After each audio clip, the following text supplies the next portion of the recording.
Hello everyone. Today we talk about how to fix the app of Photoshop Express. We go to settings. Then we click on apps. After that we search the app Photoshop Express and we click. Then we will on for stop. After that we go to storage. Then we click on clear cache.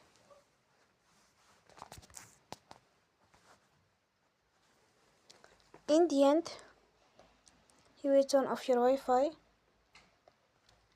and you will turn again.